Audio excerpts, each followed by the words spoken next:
berkunjung ke rumah kawan sesama anggota di koalisi perempuan. Tetangganya itu bawa anaknya ketemu dengan saya. Dia bilang, Mbak Irna, ini tetangga saya, dia bilang kayak gitu. Anaknya difabel. Nah, ibu tuh kenalan dengan saya, terus dia bilang gini, Bu Irna, mau dijadiin apa ya anak saya ini? Dia bilang kayak gitu. Dia sekolah sudah. Kemudian dia tamat SMA. Saya habis waktu saya untuk mengurus anak saya, memastikan anak saya dengan baik. Anaknya autis, Mas Joni. Saya mikir, gimana ya kalau saya mati nanti, dia bilang kayak gitu. Siapa yang mengurus anak saya? Ini saya udah bawa ijazah anak saya kemana-mana untuk bekerja, nggak diterima. Di situ saya langsung merinding, Mas. Ini cerita kayak gini aja pasti udah langsung merinding gitu.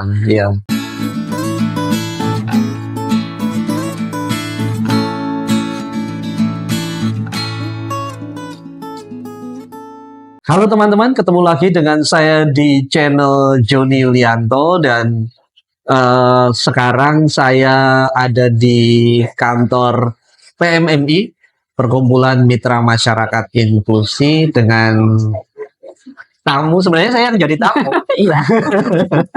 Saya yang jadi tamu. Jadi bintang kita untuk podcast kali ini adalah Kak Irna dari PMMI. Apa kabar Kak Irna? Sehat Mas Joni, jadi saya ikut ketawa dulu. Terima kasih sudah bertamu ke Perkumpulan Mitra Masyarakat Inklusi. Terima kasih Kak. Saya juga senang sekali akhirnya bisa ketemu di sini. Iya. Dan nanti kita akan ngobrol dengan Kak Irna dan kita akan bagi kontennya dalam dua channel ya. Satu di channel saya saat ini dan nanti pembicaraan selanjutnya di channel Solidar TV. Jadi Kak Irna, sebenarnya saya tuh lama pengen ngobrol. Siap.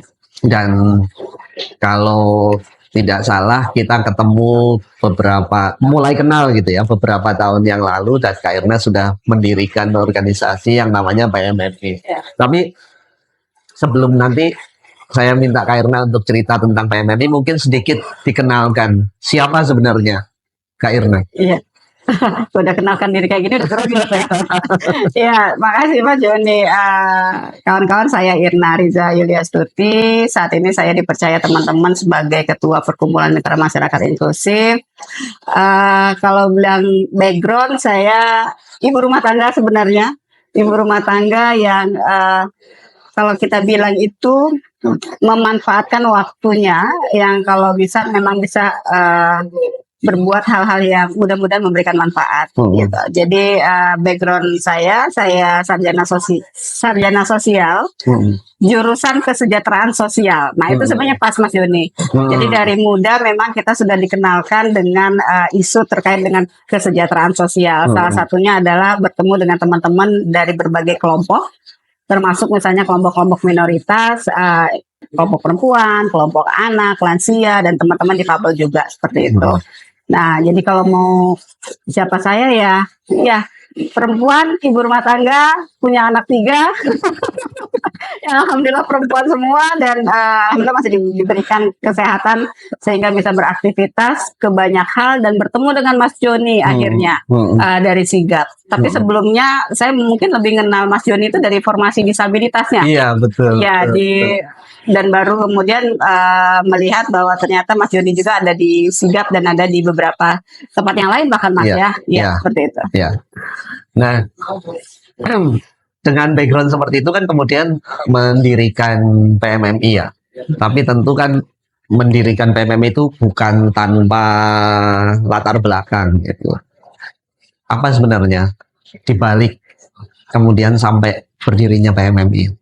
Ya, jadi Perkumpulan Mitra Masyarakat Inklusif ini terbentuk sebenarnya ke-trigger itu Mas ketika mulai pilkada. Saya jujur aja bilang itu pilkada. Banyak sekali kemudian orang-orang ini menjadi berkelompok seperti itu ya. Ada kelompok yang minoritas, misalnya dia kelompok satu sisi suku gitu ya. Kemudian agama, kemudian kita melihat teman-teman juga dari kalangan yang apa namanya tertinggal misalnya dari kelompok perempuan gitu ya, kemudian teman-teman difabel. Nah, saya punya satu tempat diskusi sebenarnya yang teman-teman sekitar saya ini punya ketertarikan dengan hal itu, termasuk ketika kita bicara tentang difabel. Nah, saya memang yang di antara teman-teman itu yang agak sedikit vokal terkait dengan difabel ini. Karena pertama sebelum mendirikan Perkumpulan Mitra Masyarakat Inklusif, saya aktif di Koalisi Perempuan Indonesia. Oke. Nah, di KPI itu, di Koalisi Perempuan Indonesia ada namanya kelompok kepentingan perempuan disabilitas. Kemudian juga saya dengan Bu Maulani, Bu Maulani Rutin Solo juga bertemu dan kita kemudian menghidupkan kembali Himpunan Wanita Disabilitas Indonesia. Yang waktu itu yang keanggotaannya juga banyak dari teman-teman dari KPI, Koalisi Perempuan Indonesia. Nah, di situ lebih banyak mengenal isu tentang disabilitas. Setelah selesai kepengurusan di Koalisi Perempuan Indonesia, saya tetap menjalin komunikasi dengan teman-teman difabel. Nah, di situ mungkin lebih luas, Mas. Jadi yang selama ini mungkin saya cuma lihat bahwa ada terkait dengan persoalan perempuan dengan disabilitas, ternyata teman-teman difabel juga yang laki-laki banyak muncul, gitu. Jadi ketemu pas waktu ketemu ini apa namanya sedikit kaget ketika banyak sekali ternyata teman-teman difabel yang laki-laki juga yang sebenarnya mereka punya ruang, pengen punya ruang juga sebenarnya untuk kemudian mereka bercerita, kemudian mereka apa namanya mengaktualisasikan diri. Nah, waktu itu saya tanya teman-teman, memang ada organisasi lain nggak? Misalnya selain HWDI yang cuma saya tahu. Ada, ternyata ada Gerkatin, ada Pertuni, seperti itu. Nah, karena saya dianggap bukan difabel, maka saya berpikir bagaimana kemudian teman-teman tidak terkotak-kotak. Nah, saya bercerita dengan kawan-kawan yang pendiri Perkumpulan Mitra Masyarakat Inklusif. Kayaknya kita nih perlu deh membuat satu lembaga yang memang kita mewujudkan terkait dengan inklusivitas. Inklusivitas ini sangat luas sebenarnya. Tidak hanya bicara tentang difabel, tetapi saya pikir kalau kita bersepakat, maka kita kemudian menggerakkan organisasi ini untuk mendorong supaya masyarakat kita ini lebih inklusif. Bagaimana kita bisa bermitra dengan teman-teman difabel sebenarnya supaya tidak terkotak-kotakan. Nah, maka muncullah nama Perkumpulan Mitra Masyarakat Inklusif. Seperti itu. Tidak menjadi seperti organisasi yang lain, itu kan ada satu istilah kemudian menjadi ada maknanya di baliknya gitu ya, Mas ya. Tapi kita memang menuliskan secara langsung bahwa Perkumpulan Mitra Masyarakat Inklusif yang terdiri dari laki-laki dan perempuan, yang terdiri dari difabel dan non-difabel, bagaimana kita kemudian bisa bersama-sama mewujudkan masyarakat dan pembangunan yang inklusif di Provinsi Bengkulu. Tetapi kita bersepakat karena sudah banyak organisasi perempuan, sudah ada organisasi adat yang ada di Bengkulu, yang belum adalah organisasi yang menggabungkan kedua itu loh, Mas, untuk isu inklusivitas disabilitas. Nah, jadi kan kita bersepakat memang dengan teman-teman yang akhirnya ada teman-teman difabel itu, kita bangun organisasi namanya Perkumpulan Mitra Masyarakat Inklusif. Yang mimpinya itu sederhana benar sebenarnya, terwujudnya masyarakat inklusif dan demokratis dan berkeadilan disabilitas. Itu aja yang sederhana yang kita lakukan itu di 2019. Seperti itu. Berarti sudah kurang lebih 6 tahun ya? Kurang lebih 6 tahun. Nah, ada yang men-trigger lagi sebenarnya, Mas, yang kemudian saya waktu itu benar-benar kayaknya kita harus konsen benar terkait dengan isu pemenuhan hak penyandang disabilitas. Saya berkunjung ke rumah kawan sesama anggota di Koalisi Perempuan. Tetangganya itu bawa anaknya ketemu dengan saya. Dia bilang, Mbak Irna, ini tetangga saya, dia bilang kayak gitu. Anaknya difabel. Nah, ibu tuh kenalan dengan saya, terus dia bilang gini, Bu Irna, mau dijadiin apa ya anak saya ini? Dia bilang kayak gitu. Dia sekolah sudah. Kemudian dia tamat SMA. Saya habis waktu saya untuk mengurus anak saya, memastikan anak saya dengan baik. Anaknya autis, Mas Yoni. Saya mikir, gimana ya kalau saya mati nanti, dia bilang kayak gitu. Siapa yang mengurus anak saya? Ini saya udah bawa ijazah anak saya kemana-mana untuk bekerja, nggak diterima. Di situ saya langsung merinding, Mas. ini cerita kayak gini aja pasti udah langsung merinding Iya, gitu. iya. Saya berpikir, iya juga ya. Dan itu tuh yang mungkin tidak terpikir dengan orang banyak. Mm-mm. Saya jadi dari pulang dari situ, wah ini persoalan banyak ternyata yang didapat oleh teman-teman. Mungkin karena kebanyakan bertemu dengan perempuan, saya langsung merasa, oh iya ya, kalau anak saya disabilitas pun pasti akan punya kegalauan yang sama gitu, Iya. Mas. Dan kemudian ketika saya berpikir, saya lihat teman saya juga ada namanya Liana, dia anggota HWDI, sekarang masih menjadi ketua DPD HWDI Provinsi Bengkulu, yang dia terlahir tidak disabilitas. Jadi tidak terlahir disabilitas, datang ke KPI untuk menumbuhkan rasa percaya dirinya itu benar-benar agak kami merasa itu perjuangan juga untuk kami. Bagaimana meyakinkan Liana bahwa hidupnya tidak berakhir kehilangan kaki satu kayak gitu. Bagaimana sebenarnya penerimaan diri dia sebagai difabel gitu. Bahwa ya difabel itu cuman beda, kamu nggak punya kaki satu, kita punya kaki dua, tapi kamu masih bisa mobilitas kayak gitu. Nah, dari ada kesadaran seperti itulah yang kemudian semakin membuka pikiran kami dengan teman-teman. Oh ya, ini harus kita bersamai gitu. Bukan berarti kemudian kami atau yang teman-teman dianggap yang non difabel yang ada di perkumpulan mitra masyarakat inklusif ini adalah orang yang terpisah, tapi ini jadi bagian dari diri kita gitu ya. Sebenarnya memang harus kita perjuangkan juga hak-haknya, kita pastikan bahwa mereka diterima di tengah-tengah masyarakat kita. Itu sih Mas yang aku kalau ingat kayak gitu tuh nggak ada yang lebih men-trigger atau mendorong kita kemudian untuk tidak bicara dan tidak bergerak di isu ini. Panjang ya. Tapi menarik, maksudnya ini bukan soal pemikiran, bukan soal pemahaman, tapi memang ada pengalaman yang kemudian menyentuh untuk kemudian saya harus melakukan sesuatu gitu ya. Betul. Saya tuh selalu penasaran dengan teman-teman yang bisa sampai menghabiskan waktu yang tak terhingga gitu untuk menghidupkan atau memulai sesuatu yang tidak ada seperti ini. Kan itu bukan tanpa pengorbanan ya. Iya. Dan pasti ada orang-orang di sekitar kita. Iya. Gimana pengalaman Kak Irna? Maksudnya misalnya dari keluarga misalnya, bagaimana mereka melihat gagasan ini dan kemudian mensikapi itu gitu. Iya, kalau dari keluarga mungkin karena kami mengenal karakter masing-masing itu, jadi memang sudah nggak ada lagi lah pertanyaan. Bahkan teman dari keluarga sendiri mensupport gitu ya. Apalagi saya bilang saya punya orang tua, punya ibu yang sudah mulai lansia, yang sudah harus disiapkan kursi roda, dan usia kita juga udah semakin banyak gitu Mas ya. Jadi memang satu sisi yang kita perjuangkan itu sebenarnya bukan tentang orang lain lagi, tapi tentang diri kita juga. Bagaimana kemudian konsep difabel itu menjadi sangat luas, tidak lagi pada kehilangan anggota tubuh gitu ya, tidak lagi pada keterbatasan pendengarannya orang lain atau penglihatan orang lain, tetapi memang itu akan hadir di diri kita. Nah, di diri kita ini bukan seorang Irna saja, tapi misalnya di diri kita itu ya saya bilang tadi ibu saya kayak gitu seperti itu. Nah, jadi itu mungkin yang salah satu yang membuat tetap bergerak dan mendapat dukungan dari keluarga. Dan saya mungkin dari muda ya Mas, dari muda, sekarang udah tua kali ya. Nggak tua dewasa gitu ya.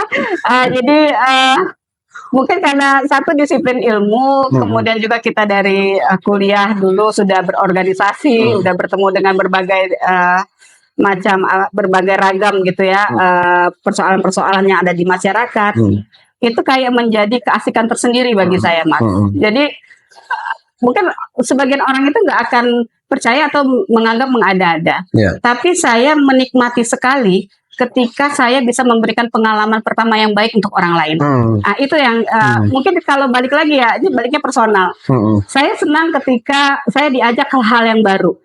Dan hal-hal yang baru itu bermanfaat untuk saya sangat senang sekali. Nah, saya membayangkan saya juga bisa melakukan hal yang sama kepada orang lain gitu. Ya. Nah, jadi itu mungkin yang membuat orang berpikir bahwa apa sih tujuannya gitu. Nah, ini yang nggak bisa dinilai sebenarnya, saya bilang ya nggak bisa dinilai dengan materi gitu. Yang kalau orang bilang, yang kalau berbeda pandangan dengan kita kayaknya nih mengada-ada gitu. Tapi enggak, saya merasa senang jika saya bisa memberikan satu pengalaman yang baru pertama, atau bisa memberikan dampak baik kepada orang itu, bisa memberikan perubahan kepada orang itu. Saya bisa senang dari dulu itu melihat orang nangis, kemudian bisa tersenyum, walaupun hal kecil aja yang kita sebutkan, kita ajak dia diskusi konyol-konyolan, tapi dia bisa senyum. Tapi bagi saya itu udah satu nilai yang luar biasa gitu.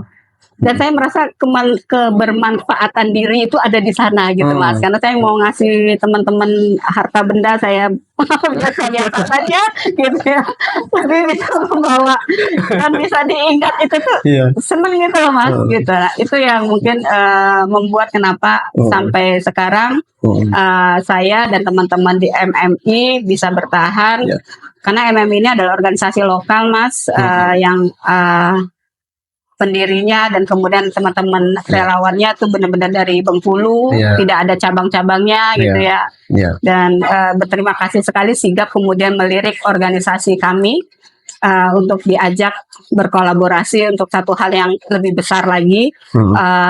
Mudah-mudahan ini juga bisa mewujudkan mimpi kami, bisa bagaimana Bengkulu ini kemudian menjadi kota dan provinsi yang ramah disabilitas, yang tidak ada lagi perbedaan-perbedaan, sehingga tidak lagi digoreng lagi suku, agama, kondisi badan seseorang, kondisi keterbatasan seseorang untuk dijadikan hal-hal yang tidak baik. Nah, ini mungkin satu pertanyaan terakhir sebelum nanti kita masuk ke topik berikutnya.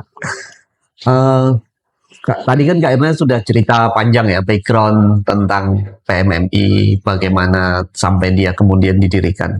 Satu hal yang saya penasaran adalah Kak Irna ini kan memang dikenal sebagai aktivis perempuan yang kemudian dari persinggungan dengan teman-teman difabel pada saat dengan KPI, kemudian mengenal lebih jauh bagaimana permasalahan difabel, dan sampai akhirnya kemudian ada gagasan mendirikan PMMI.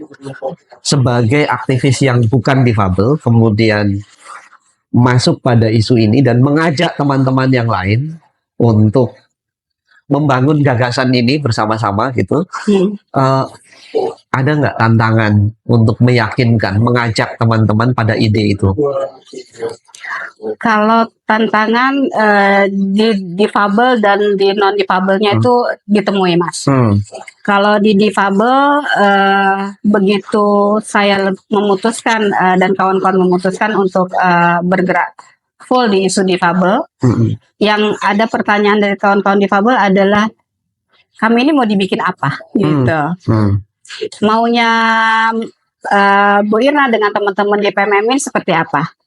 Apakah kami akan digunakan kembali gitu. Nah, ada ketidakpercayaan. Ya, ada ketidakpercayaan yang dirasakan sekali oleh kami. Karena kan walaupun saya menggunakan kacamata dan kacamata itu lumayan tebal, kalau saya bilang saya ini sebenarnya kalau udah lepas kacamata saya ini difabel, saya bilang kayak gitu. Karena saya terbatas, tapi kemudian saya ada alat bantu. Nah, sama juga seperti teman-teman, keterbatasan teman-teman itu jangan menjadikan alasan kemudian teman-teman selalu ingin dibantu gitu. Tapi yang ada adalah teman-teman harus mencari alat bantu sendiri untuk mengatasi keterbatasan itu. Nah, saya bilang kalau misalnya saya bisa berbaur dengan teman-teman dan dianggap saya difabel, ya saya lepas kacamata nggak apa-apa, saya bilang kayak gitu. Jadi kita sama-sama merasakan keterbatasan. Tapi saya nggak mau itu gitu. Jadi lama Mas mempercayakan kawan-kawan bahwa kita nggak ada maksud lain, tidak ada kepentingan yang lain. Kalau mau bergabung dengan PMMI, kita akan bicara tentang perubahan. Saya selalu mengibaratkan seperti ini. Kita ini sedang berjuang kawan-kawan gitu. Nah, Sayang sekali kalau para pejuang kita yang dahulu dia berani mengorbankan jiwa dan raga untuk merubah situasi Indonesia merdeka. Maka yang kita lakukan ini ibaratnya seperti itu. Kita sedang berjuang mengorbankan waktu kita, harta kita dalam hal ini adalah teman-teman akan pergi ke sana ke sini tidak akan mendapatkan transport gitu ya. Tidak akan mendapatkan uang saku, tidak akan disediakan makan dan itu semua dari kawan-kawan. Dan saya pastikan hasilnya itu bisa jadi ada yang tidak akan langsung didapat oleh kawan-kawan. Jadi ibarat pejuang saya bilang. Yang dirasakan sebenarnya kan adalah kita ini sekarang anak cucu dia lah kayak gitu ya, yang hidup saat ini. Tapi kita kan nggak tahu nih kakek nenek kita tuh mereka berkorban apa supaya Indonesia merdeka. Sama seperti yang kita lakukan sekarang, kita pada kondisi yang tidak menguntungkan. Maka mari kita rubah sama-sama. Jangan kemudian nanti ketika kita berjalan kita ribut nih. Kami harus uang kami keluar, tapi hasilnya tidak berdampak kepada kami. Kita sedang memperjuangkan pekerjaan, tetapi kita tidak diakomodir diri kita untuk bekerja. Kenapa yang kita berjuang tentang pendidikan untuk anak-anak difabel gitu ya? Toh usia kita tidak lagi untuk sekolah. Nah itu tidak seperti itu gitu Mas. Jadi ada yang ikut, kemudian ada yang masih tetap berpikir bahwa sia-sia kemudian untuk ikut satu organisasi atau satu gerakan ini. Tapi kita hormatin itu Mas. Jadi siapapun yang akan ikut dengan satu visi dan misi sama dengan MMI, maka itu menjadi satu kekuatan kita. Tetapi yang tidak ikut juga kami tidak anggap itu sebagai satu hambatan, tapi memang itu kondisinya. Kondisinya yang ada. Nah, itu tantangan dari teman difabel. Yang non difabelnya ada juga Mas. Wah ini nih ini kamu orang nih hati-hati nih gitu kan. Nah, ini udah difabel udah ngambil ranah-ranah non difabel udah ngambil ranah-ranah yang difabel ini. Nah udah habislah kita diproyekin sama teman-teman non difabel. Itu juga tantangannya ada. Nah tapi pelan-pelan yang kami lakukan adalah jatuhnya komunikasi. Selalu mengambil ruang untuk komunikasi informal. Sentuh dari personal-personal. Ada kesempatan sedikit diskusi maka kita masukkanlah perspektif kita dan itu pelan-pelan akhirnya banyak juga yang semula terpikirnya negatif tetapi akhirnya terbuka dan menjadi bagian pendukung kita. Tetapi ada juga sebenarnya yang dia berpikiran negatif, nggak tahu motivasinya apa, ya tetap mempertahankan pikiran negatifnya. Tapi ya nggak apa-apa. Setelah saya bilang dengan kawan-kawan, selagi kita bisa buktikan bahwa yang kita lakukan ini tidak merugikan dan memberikan manfaat kepada semua orang, semua orang saya bilangnya itu tadi. Ini kalau kita bergerak di sini nggak yang mendapatkan manfaat itu nggak cuma difabel, pasti non difabel juga gitu. Nah itu alhamdulillah juga begitulah. Jadi PMMI tetap berjalan dengan segala tantangan dan gitu.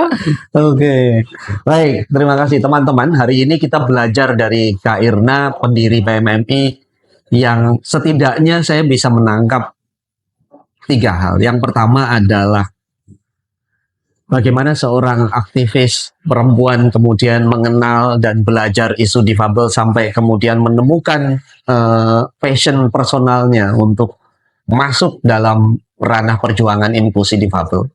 Yang kedua, saya kira Kak Irna juga memberikan pelajaran kepada kita tentang pentingnya membangun kepercayaan, dan itu tidak bisa ditunggu, tetapi Kak Irna memilih untuk melakukan, untuk mengerjakan, untuk berinteraksi dan membuka pemahaman kita semua bahwa ya, trust issue itu selalu menjadi pertanyaan, tapi kemudian itu perlu dibuktikan.